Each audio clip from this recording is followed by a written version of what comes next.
To all those people watching, I like to remind everyone that this video is not made for kids. It's for older fans and adults. Enjoy the fucking video! Trevor the traction engine enjoys his work in the vicarage orchard, but sometimes he will feel lonely when he doesn't have much work to do during the winter months. He would often see some engines, and whenever they had the time, they would have a chat with him.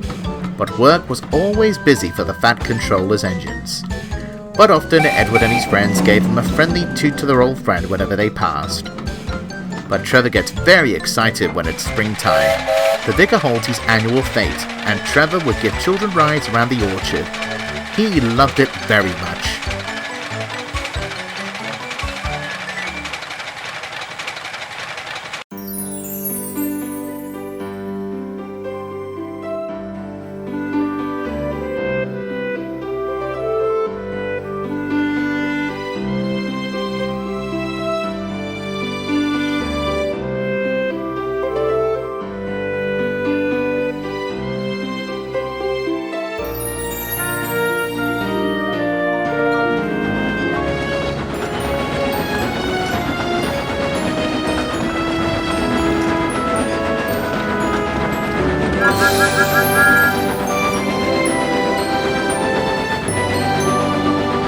Hello everybody!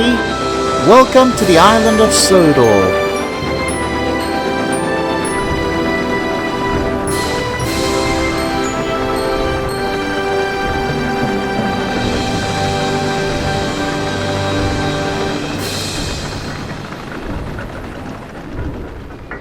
One spring morning, the vicar came to see Trevor to see how he was getting on. "Good morning, Trevor," he greeted warmly. "How are you feeling?"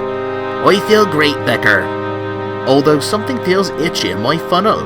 Jem Cole was puzzled. He then got a ladder and looked at Trevor's funnel. "Why, bless me," he gasped. "You have a nest in your funnel, Trevor." "A nest?" gasped Trevor. Jem was right. On the top of the funnel was a bird's nest with 3 eggs inside. "A mother bird must have laid them during the winter, Trevor. Probably your funnel was warm for them." "Oh dear. Can you get it out and place it on the tree?" I don't think we should do that, Trevor. The mother bird had made the nest and called your funnel home. If we place it somewhere else, she will get very upset and think someone has harmed her babies." "But would they hatch in time before the spring fete, vicar?" "I'm afraid I'll be rather doubtful, Trevor. I understand that you always look forward to this time of the year, but the birds come first." Poor Trevor was sad, but he knew that the vicar was right.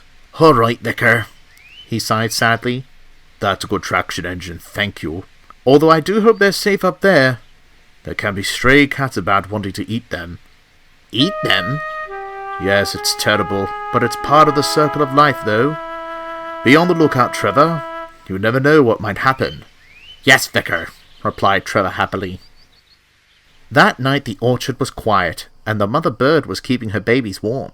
Trevor, who was keeping a good lookout, was sleeping too. But outside the vicarage orchard a cat was walking down the street feeling very hungry. It strode into the field hoping to find food there. As it walked towards Trevor, he spotted the mother bird sleeping. The cat thought it looked delicious. The cat then jumped to the top of Trevor's wheels, and then clambered over the seats and controls, and walked across his boiler.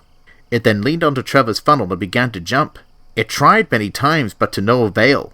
However, the claws of the cat scraped onto Trevor's funnel, and he began to wake up. "Ooh, who's tickling me?" Trevor said, feeling the claws. Then Trevor jumped at the sound of the cat screeching at the mother bird. The mother bird was shocked by this too and tried to fight off the cat. "What? Oh, be off, you silly cat! Leave her alone!" shouted Trevor. But the cat ignored Trevor's protest and tried its best to catch the mother bird. Trevor wanted to help, but he had no steam, and he couldn't move. All that Trevor could do was say, Be off!" The vicar heard the screeching noise too and rushed outside from his home. Then Trevor saw something that shocked him. The cat caught the mother bird. The vicar came towards it and ran after it, instantly scaring the cat as it bolted away and jumped over the fence. "Thank you, vicar," gasped Trevor with relief. But the vicar looked down towards the bird. "Is the mother bird all right?" he asked. "I'm sorry, Trevor, but it looks like she didn't make it." Trevor was shocked, and then felt very sad. The the cat kill? Yes, Trevor, it did. I do love cats myself, but some are a feral lot, like the one you just saw now. Best to place these eggs somewhere safer so no one else can hurt them. He grabbed the nest out of Trevor's funnel, and placed them in a spare box he found in his house, and placed a heating light bulb inside so the eggs could stay warm. Then he placed the box on the shelf inside Trevor's shed. There we are, yawned the vicar. Good night, Trevor. See you in the morning.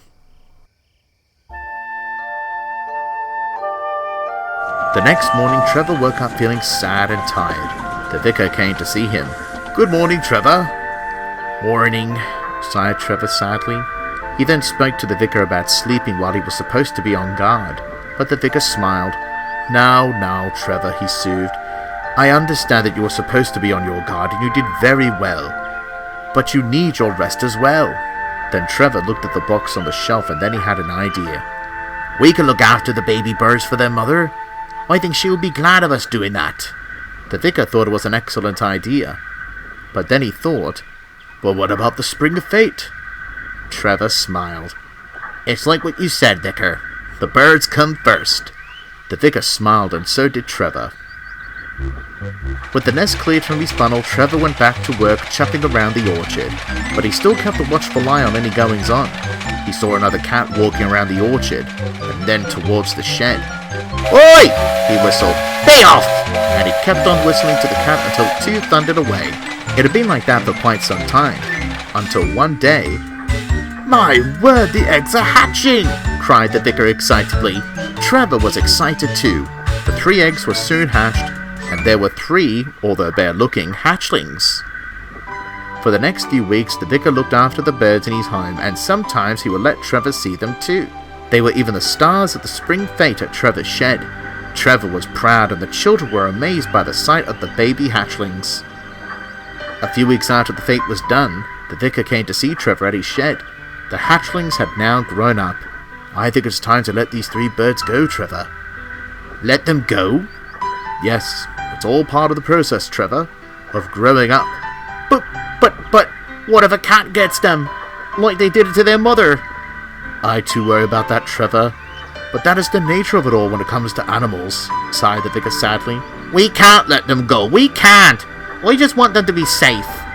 Trevor, I know, but it is what it is. The birds need their own independence, you know. I'll give you some time to think over this. I'll place the birds here with you on this shelf. I'll see you soon, Trevor. And the vicar walked away.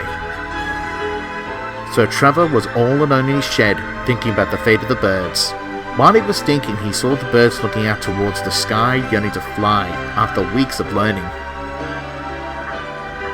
Meanwhile, Thomas was making his way with some trucks from the harbour, after delivering a special goods train from his branch line. He stopped at a signal close by to Trevor's shed. Hello, Trevor, called Thomas. It had been a while since I last saw you. Oh, hello, Thomas, sighed Trevor dejectedly. What's the matter? Then Trevor told Thomas about the baby starlings that he and the vicar looked after the weeks before, and told Thomas about the idea of letting them go. Now I'm worried that something might hurt them, he said, and he told Thomas about the incident between the cat and the mother bird. You know, this reminds me of the time when Percy was leaving my branch line for Kirk Ronan. I was a bit hesitant at first, but then Elsie told me that I should make Percy happy as it was a big opportunity for him. And as the signal was down, Thomas puffed away. Bye, Trevor. See you later.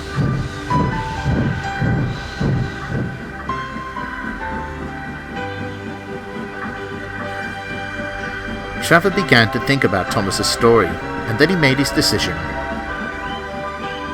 The vicar soon arrived. Then Trevor told him what Thomas had said to him earlier. I decided that the bird shall be let go. The vicar smiled. He then took the cage, and after he opened the door, the birds flew away. Trevor looked on with a small tear shedding from his eyes, but then he smiled. Do you think they'll come back? Of course they will. The birds will soon remember the trail, and they had. Often at times Trevor could see one of them on the trees, and when Trevor was in his shed, sometimes the birds would often fly next to him.